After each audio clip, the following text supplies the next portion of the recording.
nosso capítulo, ele é, né, a avaliação da aprendizagem escolar, um ato amoroso. Parece que esse capítulo aqui é o primeiro que vem, após todos esses que foram debatidos até agora, né, trazendo para a gente uma luz, né, um caminho para onde a gente pode seguir com a avaliação. Então, nesse capítulo, né, a primeira coisa assim, mais importante, né, que eu percebi, que nós percebemos, é que o autor ele vai trazer pela primeira vez a diferenciação entre o que é avaliar, o que é avaliação, e o que é prova e o que é exame, né? Então, a prova e o exame é aquela que é feita para excluir, que parece que foi escolhida, né, pela sociedade burguesa. Porque quando a gente vê os concursos, os vestibulares, o Enem, isso aí, né, é um exemplo do que seria uma prova, né, um exame.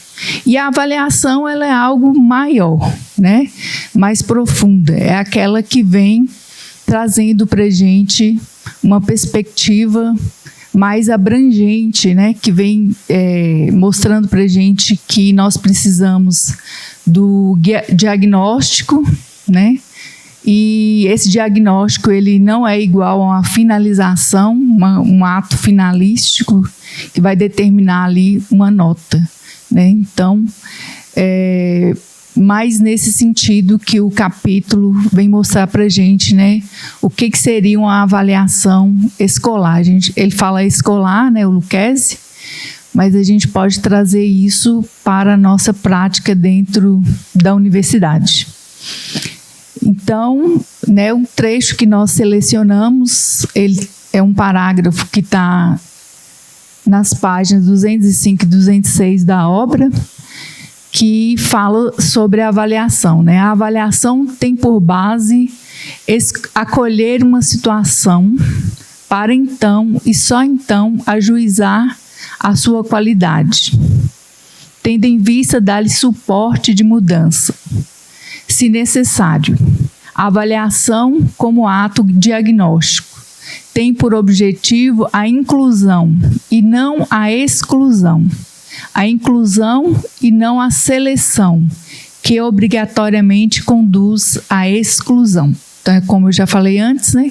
A avaliação ela é um ato que deve ser maior e deve prever essa questão da inclusão, né? A gente tem que pensar sempre no diagnóstico antes de proceder uma determinada avaliação.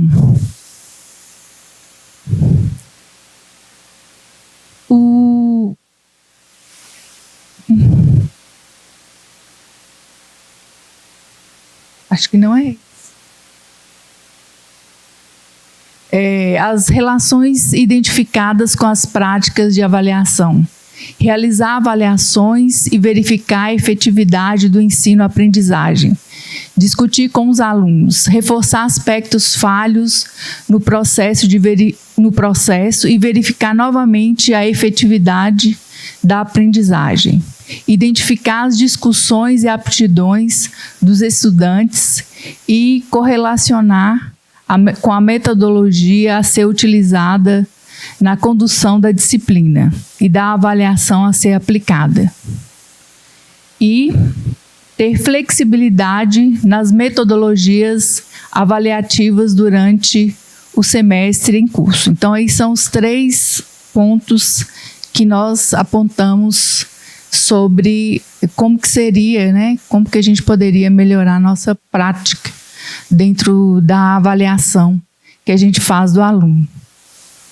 Outro trecho importante que nós retiramos do texto foi: é importante estar atento à sua função ontológica, ou seja, constitutiva, que é o diagnóstico. E por isso mesmo a avaliação cria a base para a tomada de decisão, que é o meio de encaminhar os atos subsequentes na perspectiva da busca de maior satisfatoriedade nos resultados, articuladas com essa função básica, então. Então, nós temos as funções, né? da avaliação. Primeira função seria a função de propiciar a autocompreensão, tanto do educando quanto do educador.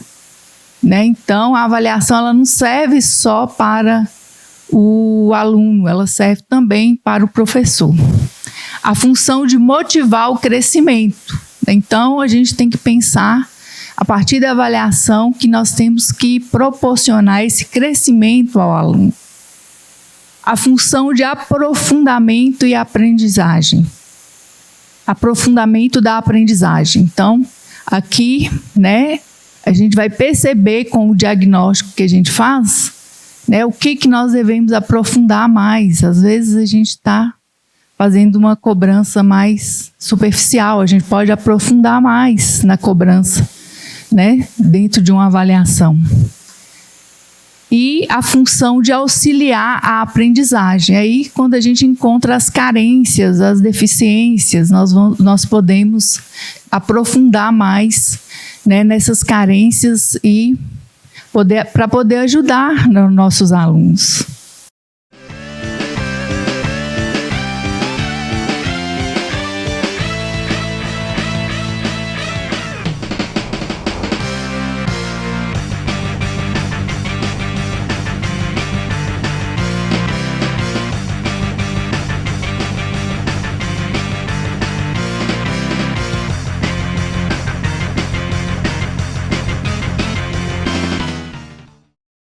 Dentro dessas funções, né, é importante que a gente cobrir uma amostra significativa de todos os conteúdos ensinados e aprendidos de fato.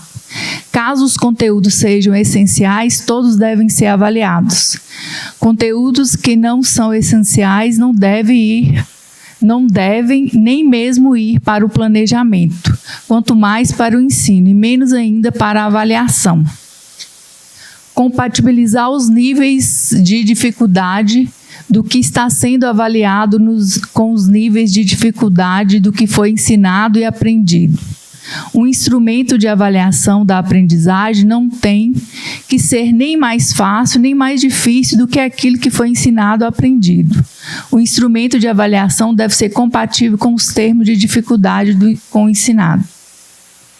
Usar uma linguagem clara e compreensível para salientar o que se deseja pedir, sem confundir a compreensão do educando no instrumento de avaliação.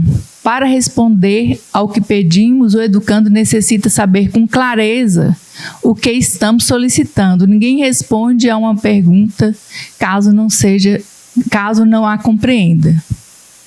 Por último, construir instrumentos que auxiliem a aprendizagem dos educandos, seja pela demonstração da essencialidade dos conteúdos, seja pelos exercícios inteligentes, ou pelos aprofundamentos cognitivos propostos.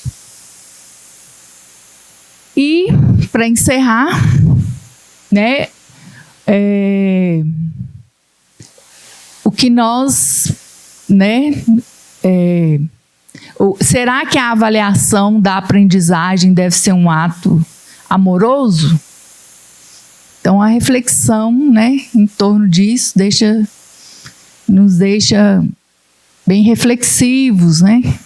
Será que nós devemos, né, fazer da avaliação um ato amoroso? Então, nosso grupo, né, decidiu que sim, né? O ato de avaliar por sua constituição mesma não se destina a um julgamento definitivo sobre alguma coisa, pessoa ou situação, pois que não é um ato seletivo. A avaliação se destina ao diagnóstico e, por isso mesmo, à inclusão. Destina-se à melhoria da vida, do ciclo de vida. Desse modo, por si, é um ato amoroso. A avaliação depende da turma e seu arcabouço intelectual adquirido até o momento do curso onde a avaliação se realiza. Deve envolver diagnóstico e retorno aos acadêmicos para que possam melhorar seu aproveitamento. Também deve ocorrer momentos de recuperação avaliativa.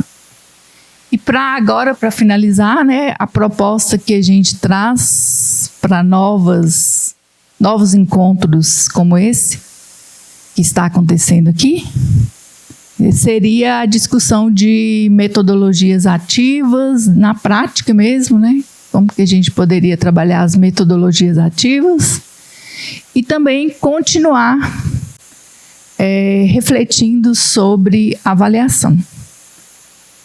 Isso.